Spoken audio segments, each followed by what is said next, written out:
Hello, good morning. नमस्कार विद्यार्थी मित्रांनो. आज आपण जो महत्त्वाचा भाग पाहतोय तो म्हणजे पुरवठा विश्लेषण. आणि या पुरवठा विश्लेषणामध्ये 3 महत्त्वाच्या संकल्पना आहेत की या तिन्ही संकल्पनावरती आपणाला ऑब्जेक्टिव्हचा पण प्रश्न पडू शकतो. आणि पुढचा जो महत्त्वाचा भाग जो आहे पुरवठा नियम, या 3 संकल्पनावरती आधारित आहे. आणि म्हणून एकूण उत्पादन, साठा आणि पुरवठा म्हणजे काय, या तिन्ही संकल्पना तुम्हाला माहीत असणं आवश्यक आहे. काल आपण या तिन्ही संकल्पना पाहिलेल्या आहेत. आज पुन्हा अजून एकूण उत्पादन, साठा आणि पुरवठा या तिन्ही संकल्पनाची सविस्तर माहिती जी आहे ती तुम्हाला या व्हिडिओच्या माध्यमातून निश्चितपणे मिळेल. की त्याचा फायदा तुम्हाला पुढचा जो पॉईंट जो आहे पुरवठा नियम किंवा पुरवठा सिद्धांत, आणि या संकल्पनेवरती कशाही पद्धतीनं प्रश्न पडला तर तुम्हाला तो निश्चितपणे सोडवता येईल. तर पुरवठा विश्लेषणामध्ये या संकल्पना ज्या आहेत त्यातली पहिली संकल्पना जी आहे एकूण उत्पादन, ही संकल्पना त्या ठिकाणी महत्त्वाची आहे. बघा, आता या संकल्पनेचा विचार करत असताना बघा, या ठिकाणी पुढची स्लाइड्स मी तुम्हाला दाखवतो आणि त्याच्यामध्ये एक मिनिट. हॅलो,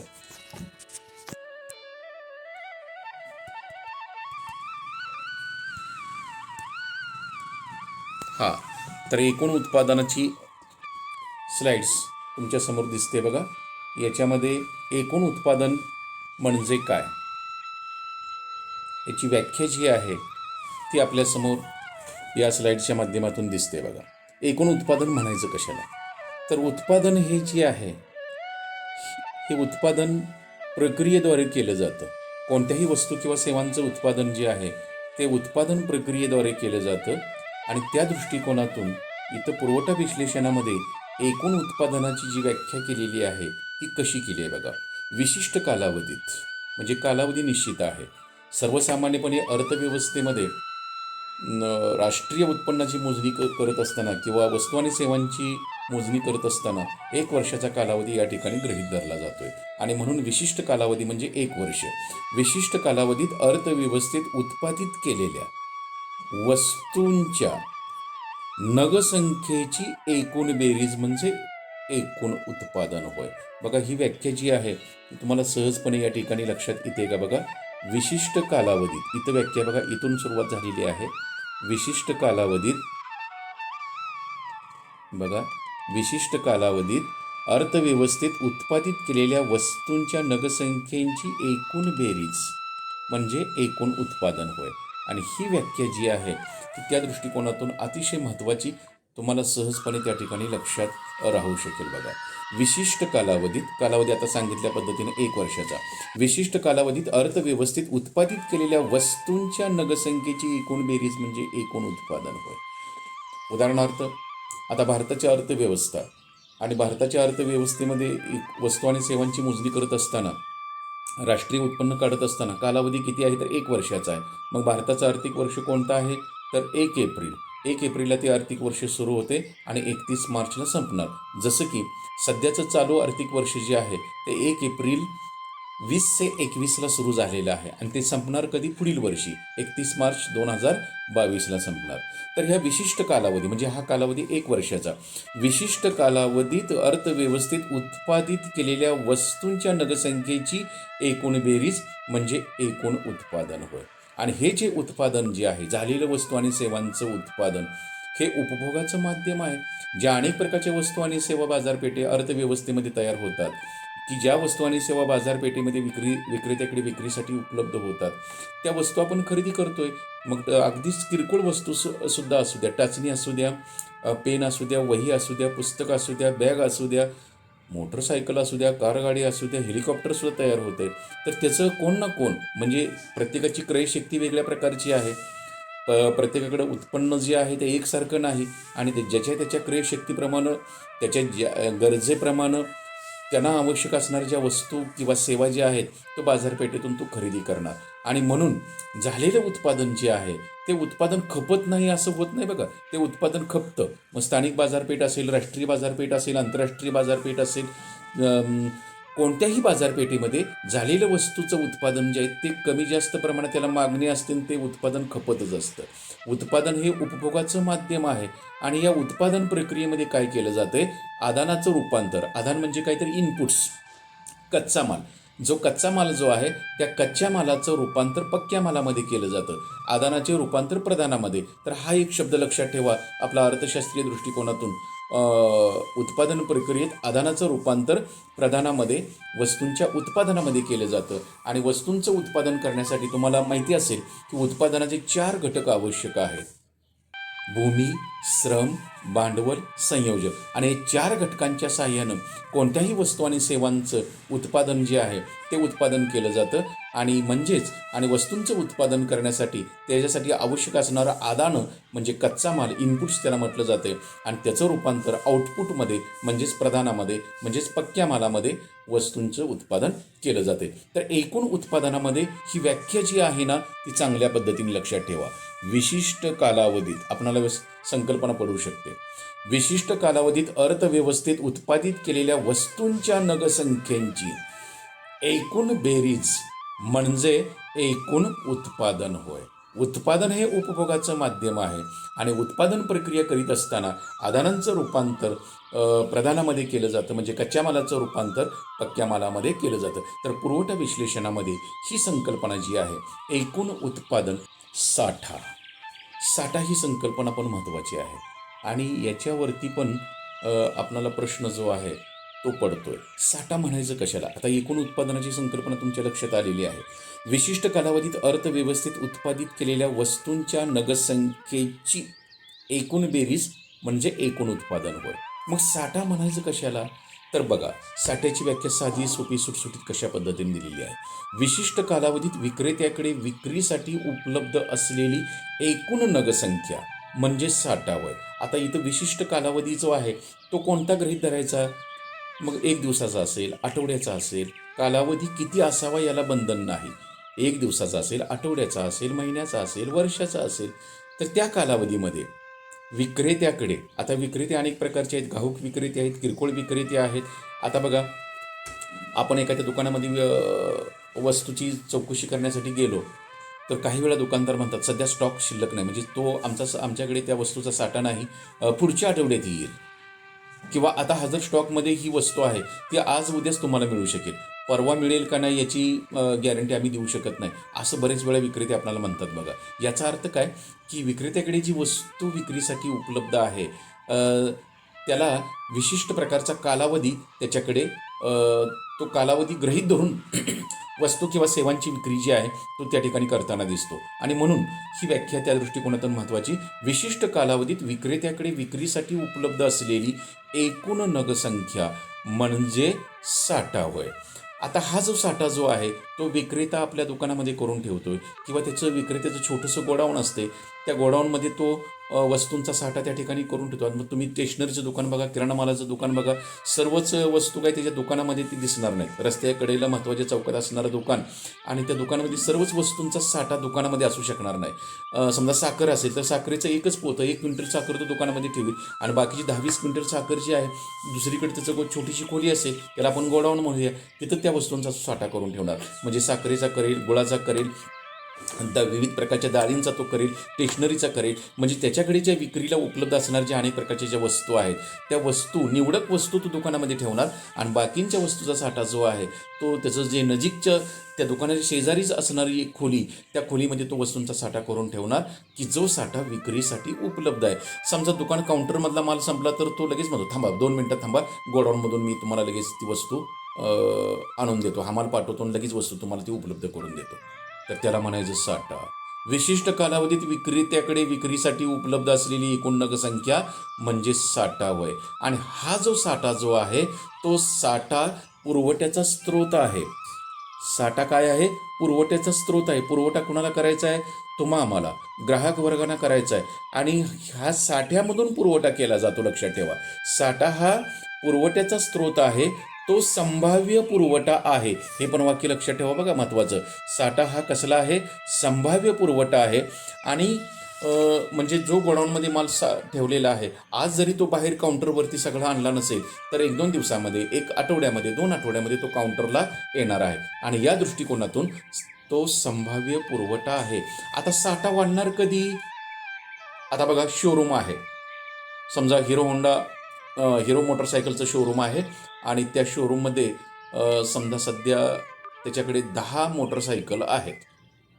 तो त्याचा झाला साठा त्या शोरूमवाल्याचा. आणि तो संभाव्य पुरवठा पण आहे. जर 10 गिराईक आली तर तो 10 मोटरसायकली संभाव्य गिरायकांना तो विकू शकतो. सध्या त्याच्याकडे 10 मोटरसायकली आहेत. पण 10 मोटरसायकल त्या शोरूमवाल्याकडे आहेत, पण त्याचा तो साठा वाढेल कधी?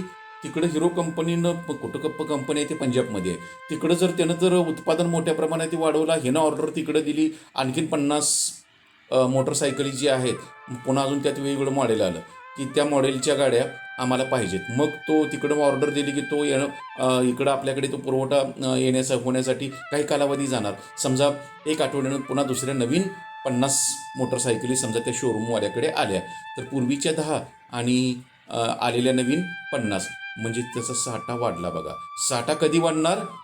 तुमचं उत्पादन वाढलं तर साठा वाढेल की, आणि उत्पादनच जर वाढत नसेल तर साठा वाढेल का हो?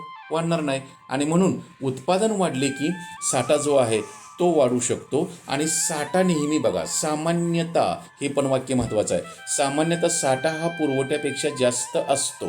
कारण पुरवठा कशामधून केला जातो? साठ्यामधून केला जातो. आणि हा जो साठा जो आहे तो सामान्यतः स्थिर असतो. म्हणजे उत्पादन वाढलं तर त्याच्यामध्ये बदल होऊ शकतो. आणि म्हणून त्या अर्थानं अलवचिक म्हणजे काय? बदल करता येत नाही. मागणीच्या लवचिकतेमध्ये आपण बघितले बघा, एकक लवचिक, अलवचिक, लवचिक, एकापेक्षा कमी, एकापेक्षा जास्त. तर त्या अर्थानं साठा जो आहे तो स्थिर आहे, म्हणजेच अलवचिक असतो.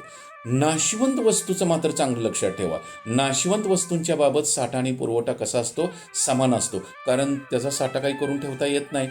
जर साठवून ठेवायचं म्हटलं, दूध असेल, मांस असेल, मासे असतील, तर ते 1-2 दिवसापुढे जास्त टिकणार नाही. जरी तुमच्याकडे ते शीतगृह असेल, अमुक तमुक असेल, तर जास्त काळ त्याचा साठा करता येणार नाही. आणि म्हणून नाशवंत वस्तूंचा साठा आणि पुरवठा समान असतो. हे एक वाक्य जे आहे ते चांगलं लक्षात ठेवा. नाशवंत वस्तूंचा साठा आणि पुरवठा जो आहे तो समान असतो. आणि टिकाऊ वस्तू ज्या आहेत, टिकाऊ वस्तूंचा साठा हा त्याच्या पुरवठ्यापेक्षा निश्चितपणे जास्त असतो. मग टिकाऊ वस्तू कोणत्या?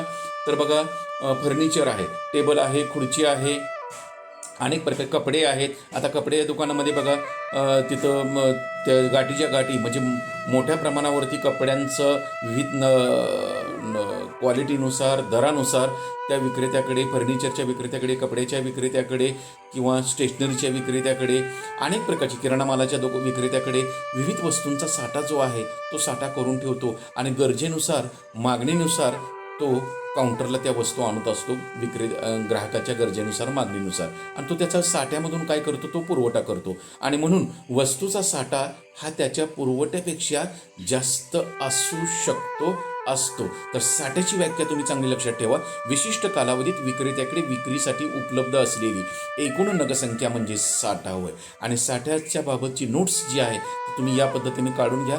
याचं एवढंच, तुम्ही जर साठ्याच्या वरती चांगलं लक्षात ठेवलं तर साठा ही संकल्पना जी आहे ती तुम्हाला अधिक चांगल्या प्रकारे त्या ठिकाणी समजू शकते. दुसरी संकल्पना जी आहे ती बघा, पुरवठा. म्हणजे पहिलं आपण काय बघितलं? एकूण उत्पादन. उत्पादनाची व्याख्या लक्षात आली का? बघा, विशिष्ट कालावधीत अर्थव्यवस्थेत उत्पादित केलेल्या वस्तूंच्या नगसंख्येची एकूण बेरीज म्हणजे एकूण उत्पादन. त्यानंतर साठा बघितला. बघा, साठ्याची व्याख्या, विशिष्ट कालावधीत विक्रेत्याकडे विक्रीसाठी उपलब्ध असलेली एकूण नगसंख्या म्हणजे साठा. आणि ही तिसरी संकल्पना जी आहे, पुरवठा.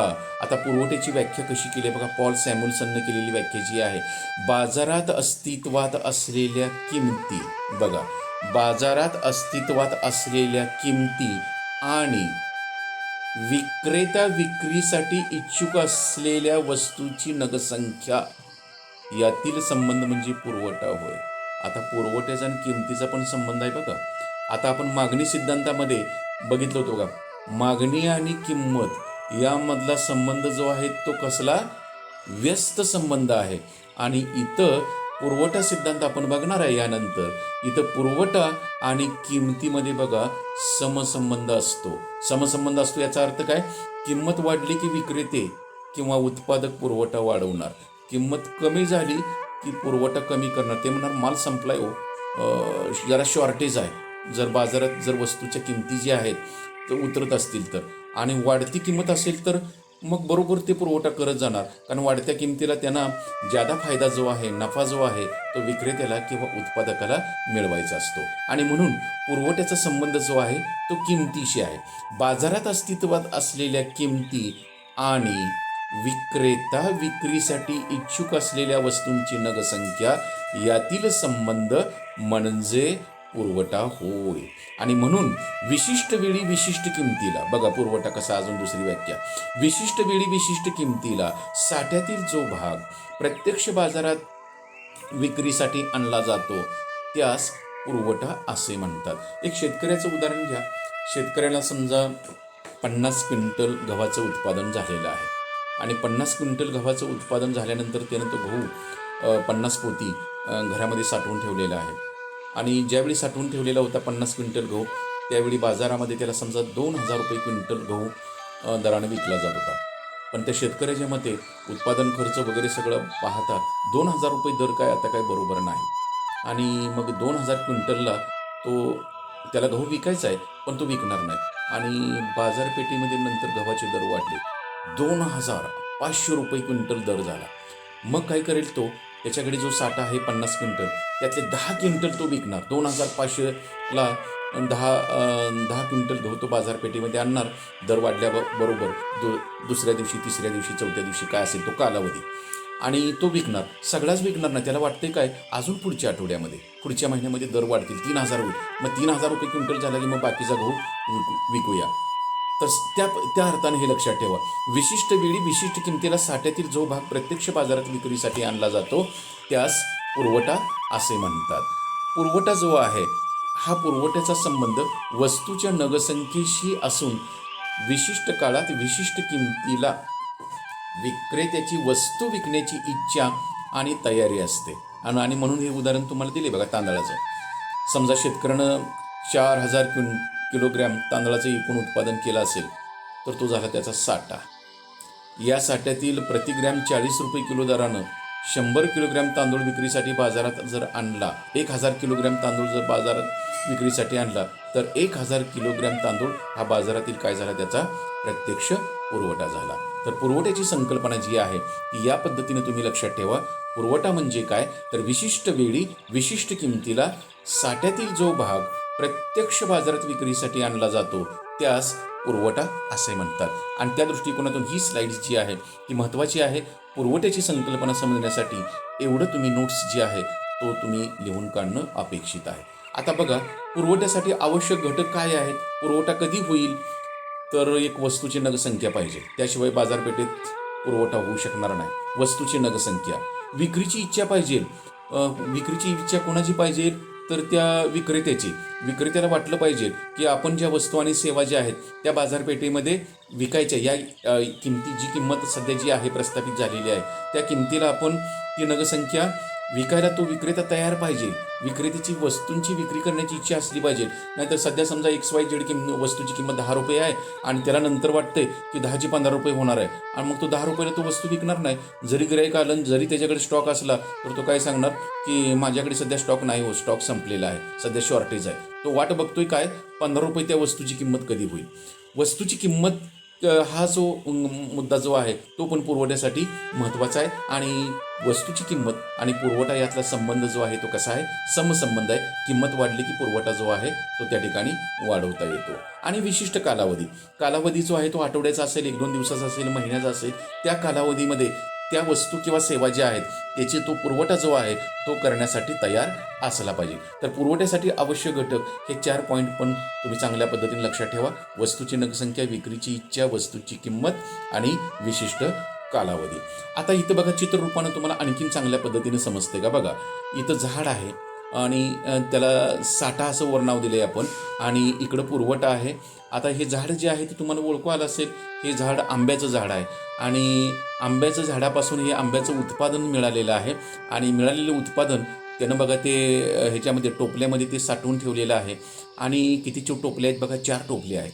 एवढं त्याचं उत्पादन झालेलं आहे. त्याचा तो साठा करून ठेवला आहे त्यानं, आंबा विक्रेत्यानं, शेतकऱ्यानं. आणि त्यानं पुरवठा बघा किती केला आहे कॅरेटमध्ये. तो तिकडं बाजारपेठेत पुरवठा करत असताना सर्वचे सर्व आंबे तो आणले असतील का त्यानं, तूर्त तरी इथं आणलेले नाहीत. तर हे झालेलं उत्पादन जे आहे तो बाकीचे आंबे त्यानं पिकू घातलेले आहेत आणि जेवढा पिकलाय माल तो त्यानं पुरवठा तो तिकडं बाजारपेठेमध्ये केलेला आहे.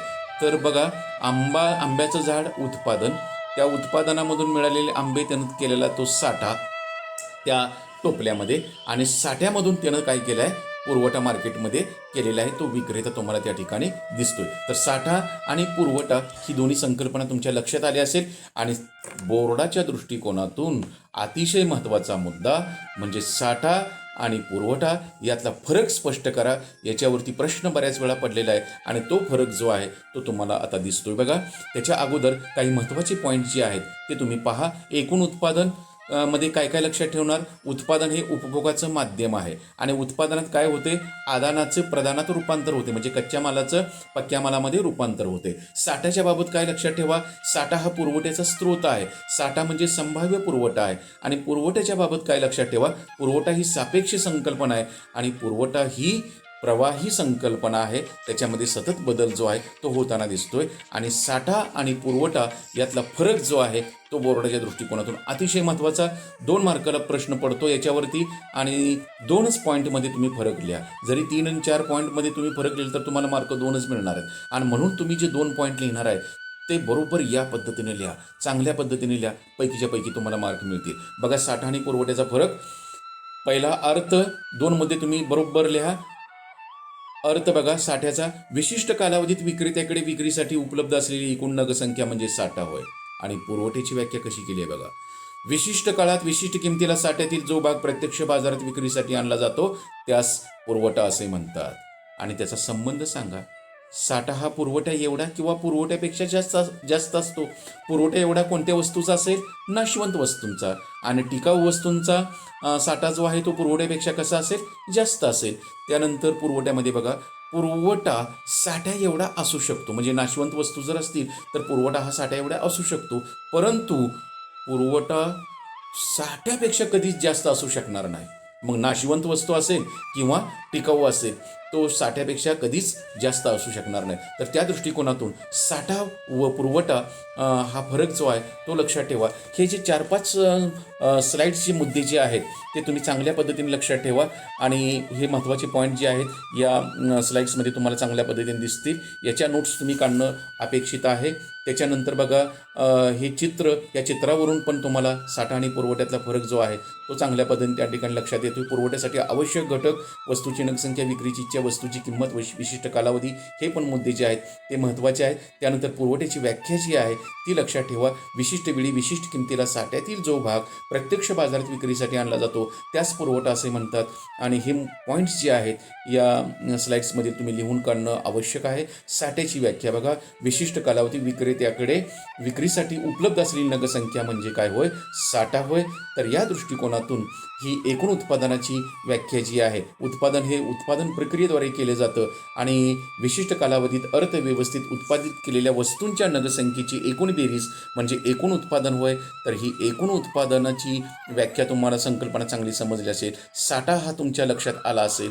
पुरवठ्याची व्याख्या, पुरवठा संकल्पना, पुरवठ्यासाठी आवश्यक असणारे घटक, चित्ररूपानं साठा आणि पुरवठा यातला फरक आणि प्रत्यक्ष पण फरक जो आहे तो तुम्हाला या ठिकाणी दिलेला आहे. आणि याच्यावरून तुम्हाला 2 मार्कासाठी हा मुद्दा जो आहे तो अधिक चांगल्या पद्धतीने क्लिअर झाला असेल. तर पुरवठा विश्लेषण हे जे प्रकरण आहे यातील ज्या काही महत्त्वाच्या संकल्पना ज्या आहेत, एकूण उत्पादन, साठा आणि पुरवठा या संकल्पना तुम्हाला अधिक चांगल्या प्रकारे समजलं असेल अशी अपेक्षा करतो.